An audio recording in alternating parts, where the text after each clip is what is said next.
नमस्कार दोस्तों, आज हमारे बीच में है आकाश जो कि करीबन 5 साल से थिएटर कर रहे हैं और ये हैं आकाश।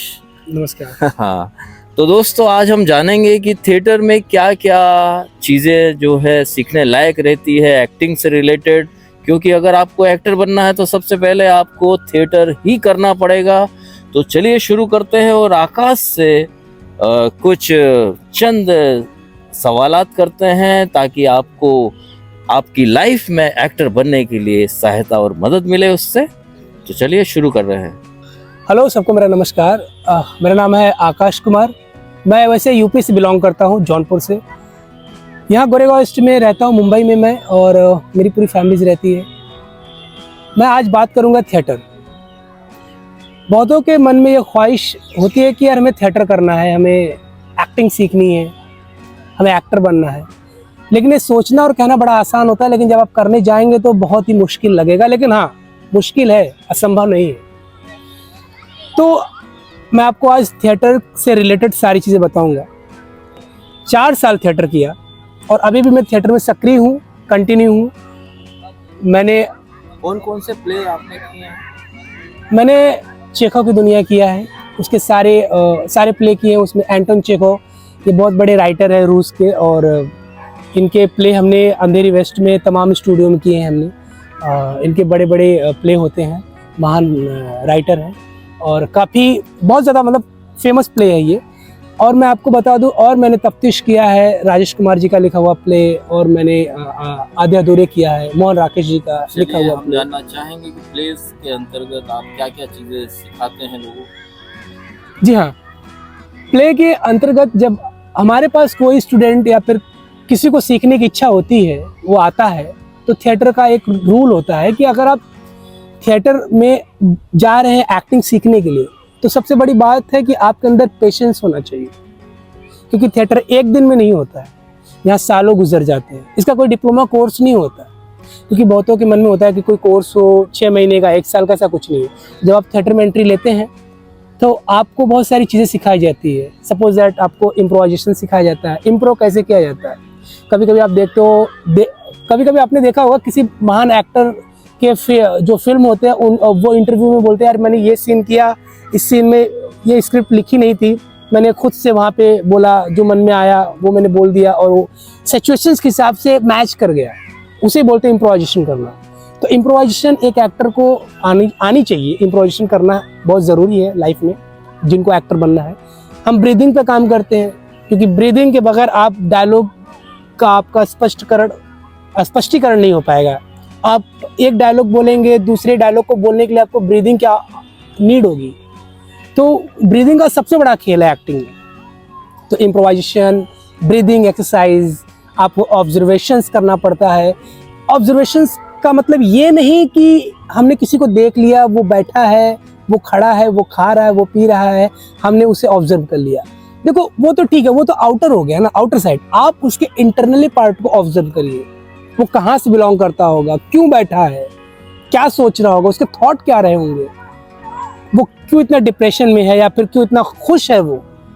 तो आप उसके एक एक मोमेंट पे ध्यान में आपको रखना पड़ेगा। उसके पास क्या क्या प्रॉपर्टीज थी, क्या क्या लिया है, वो कैसे चलता है, कैसे बैठता है।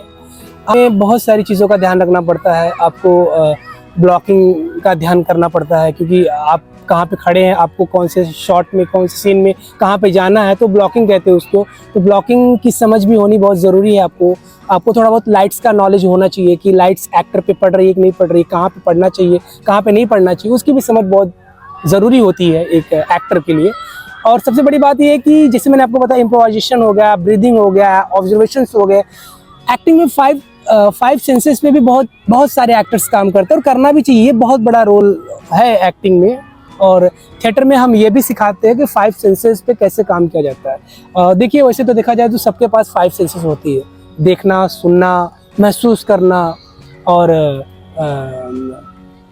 टच करना, और टेस्ट का है। तो ये 5 सेंसेस होते हैं जो सारे एक्टर्स को पता होना चाहिए, और इस पर कैसे काम किया जाता है। कभी कभी हम कोई भी एक सीन लेते हैं, हमें इमेजिनेशंस करना पड़ता है। और इमेजिनेशंस आते कहाँ से है? आपके पिछले थॉट से आते हैं। सपोज दैट हमको चाय पीना है, या फिर हमको एक ड्राइंग करनी है। अब यहाँ पे ड्राइंग के लिए हमारे पास कोई पेपर नहीं, कोई पेन नहीं है या फिर पेंसिल नहीं है, अब हमको ड्राइंग करनी है।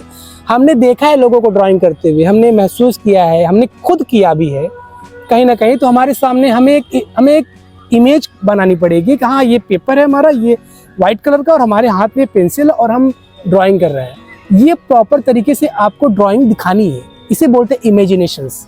तो इमेजिनेशंस का बहुत बड़ा रोल है, जो 5 सेंसेस में बहुत सारी चीज़ें होती है, जैसे मैंने आपको बताया ऑब्जर्वेशंस, ये भी आपके लाइफ से ही जुड़ी होती है।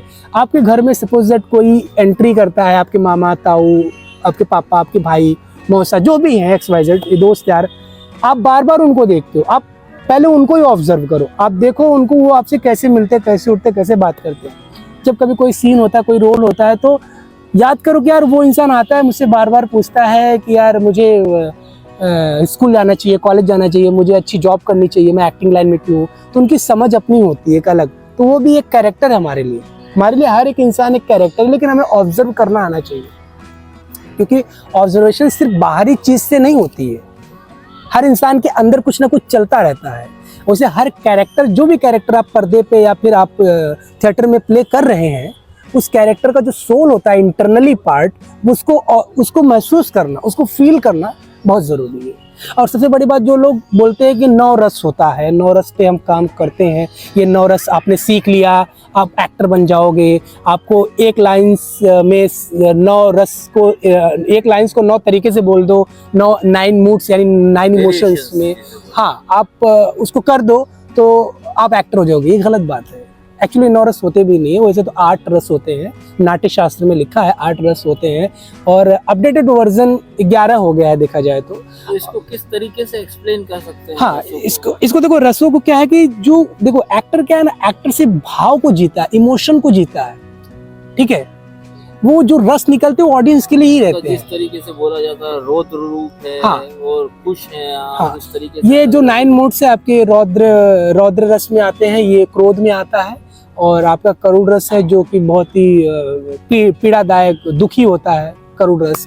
आप ये देखिए, आपका वात्सल्य रस जो अभी ऐड हुआ है, जिसमें माँ बेटे का प्यार दर्शाया जाता है। भक्ति रस जो ईश्वर से और शिष्य का या भक्त का जो एक रिश्ता होता है, एक नाता होता है, ये 2 रस जो ऐड हुए, वात्सल्य रस और भक्ति रस। बाकी तो करुण रस हो गया, रौद्र रस हो गया, अद्भुत रस हो गया, वीर रस हो गया, हास्य रस हो गया, और इस शांत रस जो आपने, शांत रस का सबसे बड़ा ये है कि बहुत सारे एक्टर को समझ में नहीं आता शांत रस होता क्या है। देखो, अगर आप किसी भी कैरेक्टर से आप बहुत ऊपर उठ गए हो, तो वहाँ शांत रस का उपयोग होता है। या फिर आप किसी चीज से बहुत खाली हो गए हो, मतलब आप अपने मन से बहुत खाली हो गए, तो अकेलापन हो, बहुत खालीपन महसूस कर रहे हो, तो वहाँ पे शांत रस का उपयोग होता है। और लोग इसको सही से दिखा नहीं पाते, कर नहीं पाते। तो मुझे ऐसा लगता है कि यार ये गलत है, लोगों को गलत फहमी होती है कि शांत रस नहीं, बस बैठा हूँ खामोश होकर तो शांत रस होता है। ऐसा नहीं होता है। आपको जब तक अंदर से महसूस होगा कि यार अब कुछ नहीं, दुनिया मिथ्या लग रही है, बस मैं सबसे ऊब चुका हूँ, खत्म, कहानी सब खत्म, तो वहाँ पे ये रस का उपयोग होता है। लेकिन एक्टर सिर्फ भाव जगाता है, रस तो ऑडियंस को मिलता है। सपोज दैट अगर हम ही दिल से रोने लगे, सारी चीजें होने लगी, तो हम तो बह जाएंगे ना उसमें। जैसे एक फिल्म है दिलीप साहब की, उसमें वो जो रोड पे खड़े होकर चिल्लाते हैं, अरे कोई है भाई बचाओ, मेरी बीवी रो रही है, या फिर मेरी बीवी बीमार है, प्लीज कोई बचाओ, कोई बचाओ। लेकिन वहाँ पे वो दिलीप साहब इस तरीके से नहीं प्ले कर रहे थे कि आप उनके इमोशंस, उनके जज्बात को देख के ऑडियंस रो दी थी। तो ऑडियंस को रुलाना तुम्हारा काम। जैसे गन्ना पिसता है, रस बाहर निकलता है। तो रस क्या है? रस ऑडियंस के लिए होते हैं। जो भी आप कैरेक्टर करते हैं, वो कैरेक्टर आप बस भाव उसको महसूस कर सकते हैं, लेकिन सारी चीजें, रस जो होता है वो ऑडियंस के लिए रहता है। तो ये होता है 9 मूड्स के लिए। जो लोग कहते हैं 9 मूड्स, एक्चुअली में होता नहीं है दोस्त, 8 ही रस होते हैं। 2 रस जो मैंने बताया आपको ऐड हुए, भक्ति रस और एक वात्सल्य रस। वात्सल्य रस का जैसे अभी क्या है, श्रृंगार रस हो गया, जैसे आपने बोला। तो श्रृंगार रस का क्या है कि प्रेमी प्रेम का, या फिर मोहब्बत, पति पत्नी का प्यार हो गया, श्रृंगार रस।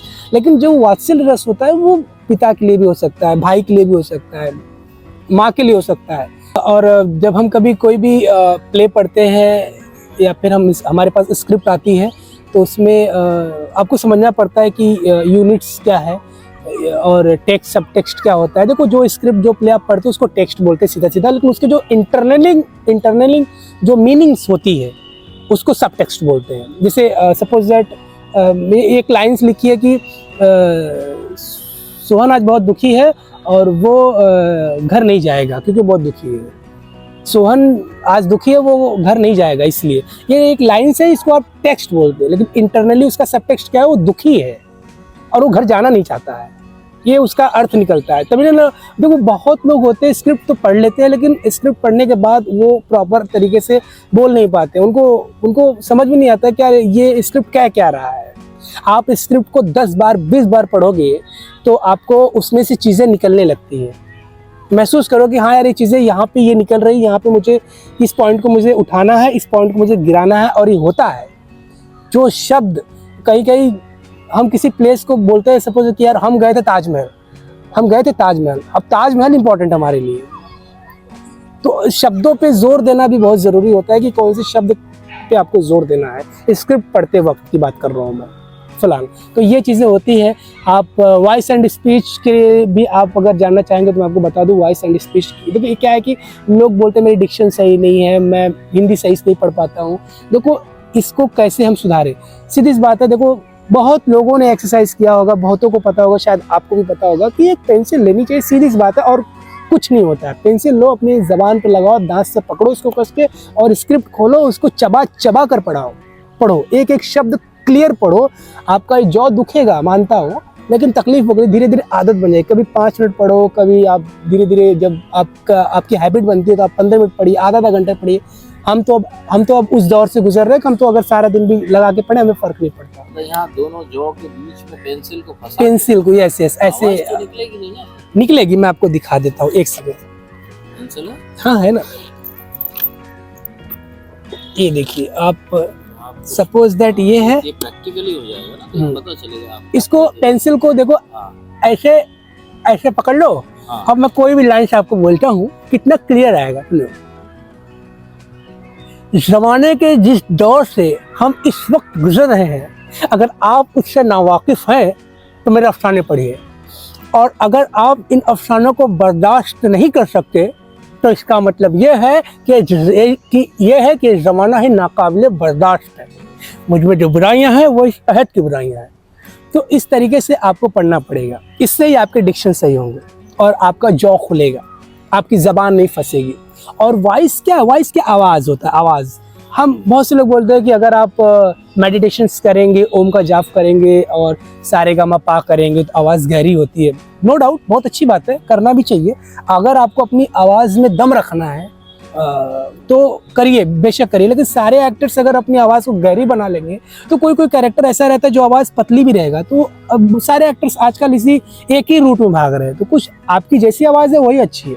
तो वॉइस के लिए आपको ज़रूरी नहीं होगा, हाँ मेडिटेशन करना बहुत ज़रूरी है कॉन्सेंट्रेट के लिए। मेडिटेशंस करेंगे आप तो आप थोड़ा अपने आप को एक अच्छा महसूस करेंगे, आप कोई चीज़ स्टार्ट कर सकते हैं अच्छे से। मेडिटेशन करना बहुत ज़रूरी है, बॉडी रिलैक्स रहती है, तो वो करिए। वॉइस के लिए, स्पीच के लिए आप बड़े बड़े मोनोलॉग उठा लीजिए, कोई प्ले, कोई स्टोरी, बड़े बड़े लिखे हुए नाटक, या फिर स्टोरी जयशंकर प्रसाद जी की, आप रामधारी सिंह दिनकर जी का कोई भी एक स्टोरी उठाइए, पढ़िए, या फिर मंटो साहब का पढ़िए, धर्मवीर भारती जी का पढ़िए, गिरीश कार्नाड के भी बहुत सारे नाटक हैं, और से बहुत एंटन चोखो के भी हैं लिखे हुए बहुत सारे नाटक। आप कोई भी उठाइए, अगर आपके पास नाटक या स्टोरी नहीं मिल रही है, उपलब्ध नहीं है, तो गूगल करिए, प्लीज़ कोई एक पेज उठाइए और अपनी हिंदी सुधारिए। आप ये पेंसिल लगाकर पढ़िए, देखना आपको रिजल्ट 1 महीने के अंदर ना दिखे तो मेरा नाम आकाश नहीं, बहुत अच्छा आएगा आपके पास रिजल्ट। और वॉइस एंड स्पीच की बात ये हो गई, लेकिन डिक्शन और भी जो बहुत सारे जो हरियाणवी होते हैं उनका कुछ और ही होता है ना, सबकी अपनी एक मातृभाषा होती है, जो जिस राज्य से बिलोंग करता है, एक टोन एक होता है कि ये मराठी है, इसका टोन आता है, तो वो टोन कैसे जाएगा, जाहिर सी बात है आपको बोलना पड़ता है। आप कंटिन्यू आप अगर पढ़ोगे, आप पेंसिल लगा के पढ़ोगे, वैसे पढ़ोगे तो एक सुधार आता रहता है धीरे धीरे, क्योंकि ये प्रक्रिया चलेगी, बड़ी स्लो चलेगी, लेकिन एक दिन आपको रिजल्ट बहुत तगड़ा देगा। जब आप ही किसी से बात करेंगे तो लगेगा ही नहीं कि आप यूपी से हो, बिहार से हो, एमपी से हो, राजस्थान से हो या हरियाणा से हो, कहीं से भी हो, तो वो दिखता है एक्टर के अंदर। और लैंग्वेज की नॉलेज रखना भी बहुत ज़रूरी है। अगर आपको अदर स्टेट की लैंग्वेज पता है तो यार आपके लिए तो बहुत अच्छी बात है, अगर नहीं पता है तो एटलीस्ट माइथो की पकड़ होनी चाहिए, उर्दू अल्फाज आने चाहिए और हिंदी आपकी अच्छी होनी चाहिए एटलीस्ट अगर आपको बॉलीवुड में काम करना है तो मुझे यही लगता है। और उर्दू अल्फाज कैसे होगी, क्योंकि ये जो नुक्ता है, ये नुक्ता बहुत बड़ा गेम चेंजर होता है। नुक्ता जो हम लोग बोलते हैं यार यहाँ पे ज है, फिर ज कैसे हो गया, फ है तो फ कैसे हो गया, है ना। तो बहुत सारी चीज़ें हैं। तो नुक्ता देखो हिंदी के 5 अक्षरों में ही लगता है नुक्ता, क ख ग ज और फ, इसमें ही नुक्ता लगता है। तो इस चीज़ को ध्यान रखिए। अगर आपको कुछ भी पढ़ना है तो उस पर साफ साफ लिखा रहता है नुक्ता कहाँ पे। बाकी तो सब हिंदी है लगभग। आप जितना प्रैक्टिस करेंगे पढ़ने को वही चीज़ आपको बहुत फ़ायदा देगी। और हम बात करेंगे अगर हम थिएटर में हैं तो हम जब कोई भी एक नाटक जब पढ़ते हैं, उस कैरेक्टर को पढ़ते हैं, तो हमें पहले उस कैरेक्टर के ऊपरी सतह को पढ़ना है, उस लिखे हुए स्क्रिप्ट को सिर्फ पढ़ना है। हाँ, आपकी मेमोरी शार्प करिए, क्योंकि मुझे ऐसा लगता है कि दादा 7 क्वालिटीज़ बहुत ज़रूरी है एक्टर बनने के लिए। मुझे मतलब ये मेरा ओपिनियन है। पहला तो कॉन्फिडेंट होना बहुत ज़रूरी होता है आपको, और कॉन्फिडेंट होने के लिए आपको थिएटर या एक्टिंग इंस्टीट्यूट में जाना ही पड़ेगा, क्योंकि एक गुरु तो चाहिए आपको एटलीस्ट। तो आप या तो थिएटर ज्वाइन करिए या तो एक्टिंग इंस्टीट्यूट। मुझे तो लगता है थिएटर, बिकॉज मैंने थिएटर किया है, थिएटर से ही चीज़ें मैं करता हूँ और बहुत से बड़े बड़े एक्टर थिएटर से गए। मैं ये नहीं बोलता कि एक्टिंग सीखने के लिए आपको थिएटर एक्टिंग इंस्टीट्यूट में जाना ही ज़रूरी है तभी आप एक्टर बनेंगे। अगर आपके अंदर चाह है तो राह है, ठीक है। अगर आप कुछ बनना चाहते हो, कुछ करना चाहते हो, जुनून है, तो आप कहीं से भी कर सकते हैं, अपने घर से भी कर सकते हैं बैठे बैठे। अब तो गूगल पे सब चीज़ें हैं, लेकिन आपको एटलीस्ट एक गाइड करने वाला इंसान तो होना चाहिए। अगर वही नहीं है तो आपका सही गलत बताएगा कौन। तो ये चीज़ें बहुत मायने रखती है। तो आपका कॉन्फिडेंस लेवल तभी बढ़ेगा जब आप ग्रुप में जाएंगे, थिएटर ज्वाइन करेंगे, वहाँ पे नाटक करेंगे, पढ़ेंगे, लोगों के बीच में रहेंगे, देखेंगे, समझेंगे, तो कॉन्फिडेंस लेवल हाई होता है। दूसरा ये है कि आपकी शार्प मेमोरी होनी चाहिए।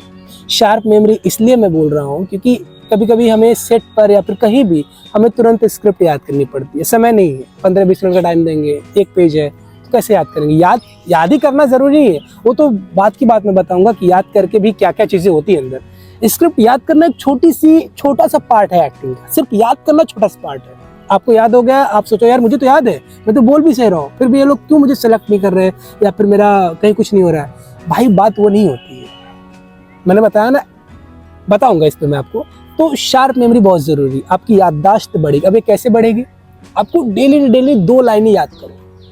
कोई भी स्क्रिप्ट उठा लो, कोई कविता उठा लो, कोई शायरी उठा लो, आप 2 लाइनें याद करना स्टार्ट करो। अगर आपकी मेमोरी इतनी गंदी है तो चलो 2 लाइनें आपको 2 दिन में नहीं याद होती, 10 दिन में याद होगी। ये कंटिन्यू अगर आपका रहेगा ना मेरे भाई, तो 5-6 महीने के अंदर आप पूरा एक पेज याद कर लोगे। याद करने की मेमोरी बढ़ाइए आपको तुरंत। और आपको क्या नहीं याद, सोचो आपकी शार्प मेमोरी रहेगी तो आपको ब्लॉकिंग भी याद करना है कि मैं कहाँ रहूँगा, मेरा कोई एक्टर कहाँ से आएगा, मुझे कहाँ जाना है, ये सब आपको याद करना है। आपको स्क्रिप्ट, आपको अपना कैरेक्टर याद रखना है, आपको अपनी स्क्रिप्ट याद रखनी है, आपके डायलॉग्स याद रखने हैं, बहुत सारी चीज़ आपको याद रखनी पड़ेगी। हाँ, तो ज़रूरी नहीं सिर्फ डायलॉग्स ही होता है याद करना, ठीक है। आपके कॉस्ट्यूम क्या है भाई, हाँ भाई ये है मेरा कॉस्ट्यूम, बहुत सारी चीज़ें होती हैं। और तीसरा मैं आपको बता रहा हूँ, आपके अंदर एक क्वालिटीज़ होनी चाहिए कि एम्पैथी। उसे बड़े बड़े हॉलीवुड के एक्टर मानते हैं कि एम्पैथी का होना बहुत ज़रूरी है। एम्पैथी मतलब सहानुभूति मैं बोल रहा हूँ। सहानुभूति ये नहीं कि यार आप बोलेंगे एम्पैथी एक्टिंग में क्या रोल प्ले करेगा। मैं आपको बताता हूँ एक्टिंग में क्या रोल प्ले करेगा। एम्पैथी एक ऐसी चीज़ होती है जिससे आपको कैरेक्टर की समझ होती है। आपके आसपास कई लोग मिलते होंगे, डेली मिलते हैं, कोई अपना दुख सुना रहा है, कोई अपनी खुशी बयां कर रहा है, कोई बच्चा खेल रहा है, वो आपसे अपनी शरारतें बता रहा है। आप सुनिए गौर से और उसकी जगह, खुद को उसकी जगह रख कर देखिए और फील करिए कि काश अगर मैं उसकी जगह होता या रहूं तो क्या सच में ये चीज़ें मेरे साथ भी ऐसी घटती। तो एम्पैथी का होना बहुत ज़रूरी है। अगर आप एम्पैथी समझते हैं तो याद रखना आप हर कैरेक्टर को समझने लगेंगे। कोई भी स्क्रिप्ट आपके पास आएगी, जो भी कैरेक्टर आप करेंगे, जाहिर सी बात है उसमें दुख, खुशी, इमोशंस तो रहेंगे ही ना, तो किसी ना किसी से तो रिलेट तो करेगा ही ना। तो उसके इमोशंस आप उठाकर अपने साथ उसे प्रेजेंट कर सकते हैं। तो एम्पैथी का होना बहुत ज़रूरी है। अब गौर से उसकी बातें सुनिए। अब भले उसकी मदद मत करिए, आपके पास नहीं है, आप करना चाहते हैं नहीं कर पा रहे हैं, लेकिन आप उसके दुख को समझिए तो सही, सुनिए तो सही, क्या कहना चाह रहा है वो, क्यों इतना दुखी है। अगर मैं उसकी जगह होता तो मैं क्या करता। तो यही सब कैरेक्टर हमारे समाज से उठ के हमारे सामने आते हैं और हम यही प्ले करते हैं, चाहे वो फिल्म हो, चाहे टीवी सीरियल्स हो, चाहे प्ले हो, कोई भी हो। तो हमें बात कर ले तीसरी एम्पैथी की, शार्प मेमोरी की बात कर ले, कॉन्फिडेंट की बात कर ले। अब हम चौथी करेंगे, आपकी सबसे अच्छी बात लिसनिंग। गुड लिसनर होना चाहिए। एक एक्टर को सुनना बहुत ज़रूरी है। अगर आप सुनेंगे नहीं तो सही मायने में जवाब कैसे देंगे, है ना। क्योंकि एक एक्टर की सुनने की क्षमता अगर बहुत अच्छी है तो अपने को एक्टर को प्रॉपर सुनेगा, तभी ना उसका आंसर देगा। दादा आप मुझसे कुछ पूछिए, कुछ भी कोई सवाल पूछिए। तो जो इन शॉर्टकट मैं जानना चाह रहा हूँ कि हाँ, जैसे आपको कम शब्दों में अगर बताना है तो जल्दी से जल्दी आप थिएटर में क्या क्या चीज़ें जो है सिखाते हैं, तो वो थोड़ा इन शॉर्ट आप थोड़ा बताएंगे।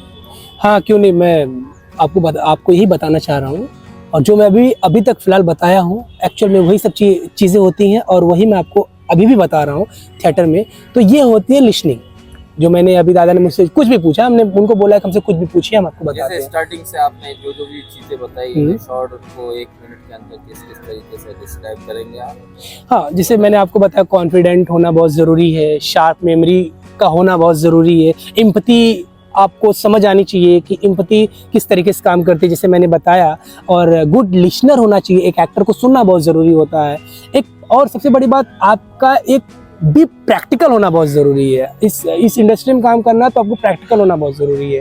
क्योंकि क्या है कि अगर आप प्रैक्टिकल नहीं रहेंगे तो आप खो जाएंगे भाई। और जैसा आपने बताया कि स्क्रिप्ट को इतने समय लगाना, फिर तो उसको एक्टर बन ही नहीं सकता। 1 महीने में 1 पेज को याद करेगा तो फिर वो मुश्किल है। हाँ, क्योंकि आदमी के अंदर उतना पोटेंशियल तो होना ही चाहिए, तभी उसको एक्टर बनने की राह पे चलना। जी बिल्कुल, आपने बहुत सही सवाल उठाया। मैं तो चाहता हूँ सवाल पूछिए। देखिए मेरा जो यहाँ तक मैंने इतने दिनों काम किया है तो 2-2 लाइन को याद करने का मतलब पहले आप 2 लाइन लीजिए 1 पेज की, उसको याद की, उसके बाद आगे की 2 लाइन पकड़िए, फिर इन 4 लाइन को साथ में बोलिए, और फिर आगे की 2 लाइन पकड़िए, फिर ये 6 लाइन को साथ में।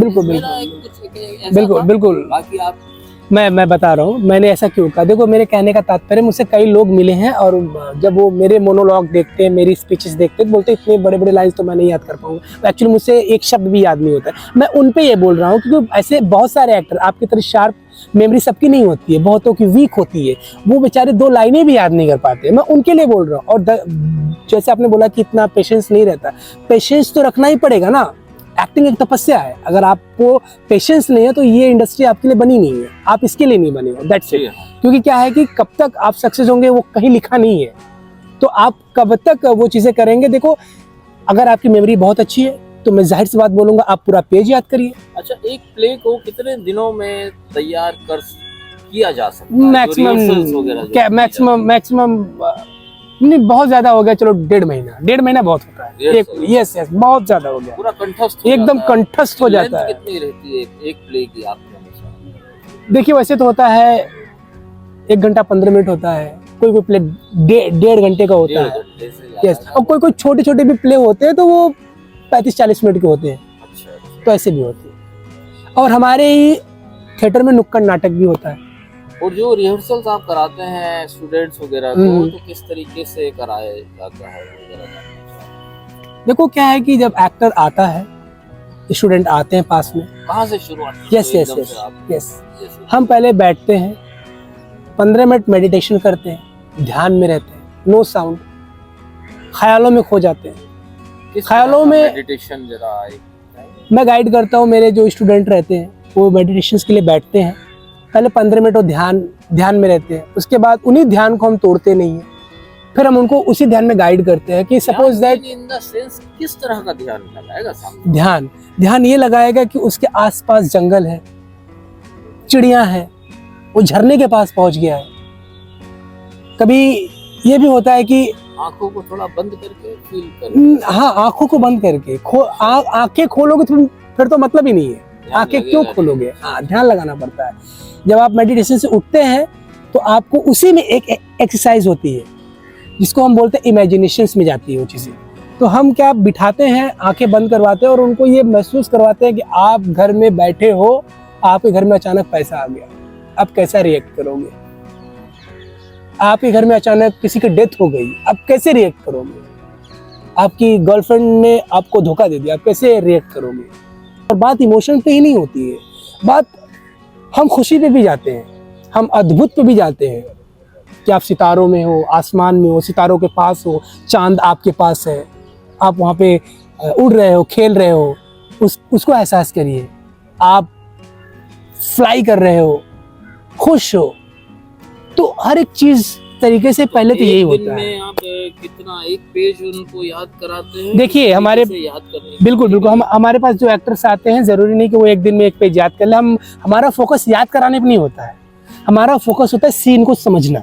सबसे पहले तो पूरी स्टोरी को डिस्क्राइब किया यस, पहले तो रीडिंग्स होती है, मैं बता रहा हूँ। इतने कैरेक्टराइजेशन है, यस इतना यस ये यस है, यस यस तुम ये यस बनोगे, तुम ये बनोगे, तुम्हारा ये है। ऐसे नहीं डिसाइड होता है। अच्छा, हम ऐसे डिसाइड नहीं कर देंगे कि तुम राजा बनोगे, तुम चोर बनोगे, तुम ये बनोगे, नहीं, ऐसे नहीं होता। हम पहले को हर लाइंस याद करनी। देखो हम बता रहे हैं हमारे तो सामने वाले का पकड़ना। जी हाँ, हमारे जो थिएटर में आते हैं, हमने बताया मेडिटेशन होता है। उसके बाद हम क्या करते हैं, बैठते हैं, पहले सारे गामा पे काम करते हैं, क्योंकि सारे गामा बहुत ज़रूरी है। सा रे गा मा पा धा नी सा नी धा पा गामा। तो इस तरीके से हम करते हैं, तो हमको करना बहुत ज़रूरी है। ये आवाज़ के लिए भी होता है, आपकी अच्छी आवाज़ होती है, आपकी ब्रीदिंग पे काम हो जाता है एक तरफ से देखा जाए तो। तरीके से करते हैं। मैं आपको दिखाना चाहता हूँ। सा रे गा मा पा धा नी सा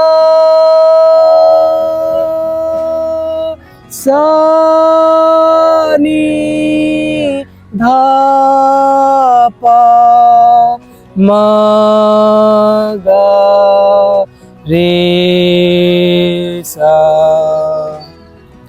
ये जो हमारा सुर सा से लेकर ऊपर तक गया था, इसे आरोह कहते हैं, और जो ऊपर से नीचे तक आया उसे अवरोह कहते हैं। तो ये सारे गामा करना बहुत ज़रूरी है, थिएटर में लोग करते हैं। इससे आवाज़ गहरी होती है, ब्रीदिंग पे काम हो जाता है, आपको डायलॉग्स बोलने में बहुत आसानी मिलती है। आप करिए तो सही है चीज़ें। और ये करने के बाद हम क्या करते हैं, हम थोड़ा वॉक करते हैं फ्री होके। वॉक करना बहुत ज़रूरी होता है, बिना कुछ सोचे समझे आपको अपनी बॉडी को बैलेंस बना के वॉक करना रहता है। तो वॉक करते हैं, उसके बाद हम बैठते हैं, थोड़ा सा फिजिकल एक्सरसाइज करते हैं, क्योंकि एक एक्टर की बॉडी फ्लेक्सिबल होनी चाहिए। मैं नहीं बोलता कि बॉडी बना कर आओ, एक्टर के अंदर एक्टिंग आनी बहुत ज़रूरी है। बाकी तुम बॉडी बना के आओ, तुम सिंपल आओ, तुम जैसे हो वैसे ही बेस्ट हो।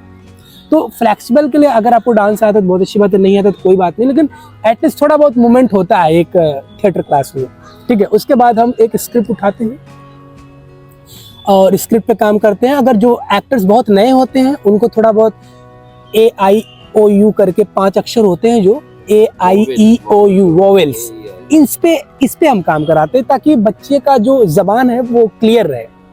तो वो AEIOU, हम तो जबान बोलते हैं, जुबान होता है, उसे जुबान होता है, जबान हमने बोल दिया आपको। तो उस पर आप ना जाइए, जबान या जुबान, हालांकि आपको पता है जुबान तो जुबान ही सही, लेकिन अक्सर लोग बोल देते हैं जुबान होता है, जबान नहीं होता। ये तो नॉर्मल हो गया, हमारी बोलचाल में हम लोग बोल देते हैं भाई आपकी जबान अच्छी नहीं है, तो होता है तो जुबान है। हाँ, तो ये चीज़ है। तो आप AIOU को भी कैसे आप करेंगे, इससे आपका फेशियल एक्सप्रेशंस खुलता है, आपको अपनी आंखों पे भी काम करना पड़ता है, आपके चिक्स पे भी काम करने पड़ते हैं। इसके लिए क्या एक्सरसाइज? चिक्स के लिए देखो इधर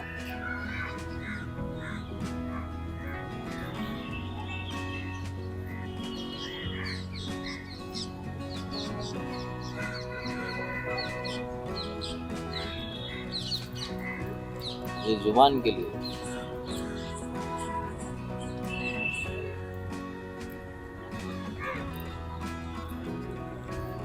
प्लस आंखों के लिए, आंखों के लिए है।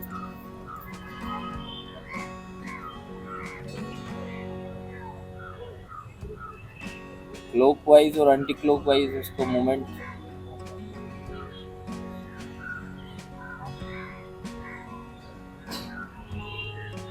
और कभी कभी आंखों के लिए हम बहुत ध्यान में रखते हैं कि ये पेंसिल है, उठाते हैं, सामने रखते हैं, और ये पेंसिल अब जहाँ जाएगी मेरा फेस नहीं घूमेगा, मेरी आंखें घूमेगी। पेंसिल ले लो या फिर अंगूठे के वो आप मूवमेंट ऐसे कर सकते हो। तो सेम इस तरफ भी जाएगी। ओके। तो ये आपको बहुत ज़रूरी करना है। और आपको लिपसिंग पे भी काम होता है। लिपसिंग आप करेंगे तो इस तरीके से होता है लिपसिंग काम, जो आपको स्क्रिप्ट पढ़ने में बहुत ही सहायता करती है। हम लोग बचपन में करते थे, तो ये बहुत ज़रूरी है। यस, ये सब फेशियल एक्सरसाइज में आती है। और आपको अपनी ज़बान पे एक और काम होता है, जैसे गाड़ी चलाते हैं तो ठीक है। तो ये सारी चीज़ें आपका एक्सप्रेशंस में आता है, हालांकि ये ज़बान पे आता है, जुबान के लिए आता है। टंग क्लीनर कह सकते हैं आप, बिल्कुल कह सकते हैं, क्योंकि हम जब डायलॉग बोलते हैं हमारी जुबान और हमारा लिप्स, इन्हीं दोनों का ही तो साथ होता है। और आपकी ब्रीदिंग, क्योंकि एक एक्टर, अगर आपको एक्टिंग करनी है, एक एक्टर देखिए, यस। और कभी कभी आप ब्रीदिंग के लिए एक एक्सरसाइज और कर सकते हैं। आप स्ट्रेट खड़े रहिए, आप जोर से थ्रो करिए, ऐसे पहले ब्रीथ को अंदर करिए, फिर उसके बाद निकालिए। तो इस तरीके से यस, पूरे ब्रीथ को अंदर लीजिए। उसके बाद जैसे आपका ब्रीथ से स्टमक फूलता है, आप उसको निकाल कर थ्रो कर दीजिए। और जब यहाँ से थ्रो करेंगे तो आवाज़ की गहराई आती है, वो खतरनाक होता है। वो इससे बहुत ही, जो कहते हैं ना कि यार एक्टर की बहुत ही बुलंद आवाज़ है, बहुत अच्छा बोलता है, तो ये सब बहुत ज़रूरी है। और कभी कभी हमको हमारी आवाज़ को, जैसे बहुत सारे एक्टर्स की आवाज़ नहीं निकलती है, बहुत कम निकल पाती, ज़्यादा नहीं बोल पाते हैं, या उनकी आवाज़ में उतनी गहराई नहीं होती, उतना वो मतलब बहुत बच्चों की तरह आवाज़ रहती है उनकी, या फिर लेडीज़ की तरह रहती है। तो उनके लिए एक एक्सरसाइज और है। सपोज दैट आप यहाँ पे एक लड़का खड़ा है, अब मैंने इसको बुलाया कि अभी मैं नहीं जा सकता, तो मेरे पास है, मैंने यही बोला उसको कि अभी मैं नहीं जा सकता। अब वो थोड़ा सा दूर मुझसे हो गया, तो मुझसे कुछ पूछ रहा है, तब भी मैं उसे ये बोलूँगा कि अभी नहीं जा सकता मैं। अब वो थोड़ा और दूर चला गया, अब वो मुझसे और कुछ पूछ रहा है, अब मैं कुछ काम कर रहा हूँ, अभी नहीं जा सकता यार। अभी वो और दूर चला गया, अभी नहीं जा सकता। या फिर बहुत ज़्यादा स्पीड अगर आप बोलेंगे तो आखिरी एकदम जहाँ तक आपकी आवाज़ जाती है, आप जोर से बोलेंगे अभी नहीं जा सकता, आप समझ रहे हो। तो उस तरीके से भी आवाज़ पर काम होता है। तो आवाज़ के लिए ये बहुत सारी चीज़ें बहुत ज़रूरी होती हैं। लेकिन सबसे बड़ी बात है कि देखो ये सब क्या है, लोग बोलते हैं कि आपने लाइन्स याद कर लिया है, आपको लगभग सीन भी ठीक ठाक पता हो गया, एक सीन ये है और मेरा कैरेक्टर ये है, मुझे बनना है पुलिस ऑफिसर, भाई मुझे मिल गई वर्दी, मैंने पहन लिया, स्क्रिप्ट भी मुझे याद है, मुझे पता है मुझे अपना रिवॉल्वर निकाल कर वहाँ तक जाना है और उसी कान के पास लगाना है, या कुछ भी बोलना है, डराना है, ठीक है, आपको सब पता हो गया। लेकिन ये हकीकत तो ना, ये सब एक्टिंग के बहुत ही छोटे पार्ट होते हैं, ये सब ऊपरी सतह की एक्टिंग होती है। आप जब तक कोई भी कैरेक्टर का सोल आपको टच नहीं करता है इधर अंदर, तब तक आप वो कैरेक्टर कर नहीं पाएंगे, चाहे कोई छोटा एक नौकर का ही कैरेक्टर क्यों ना हो। एक्चुअल में कैरेक्टर कुछ छोटा बड़ा नहीं होता।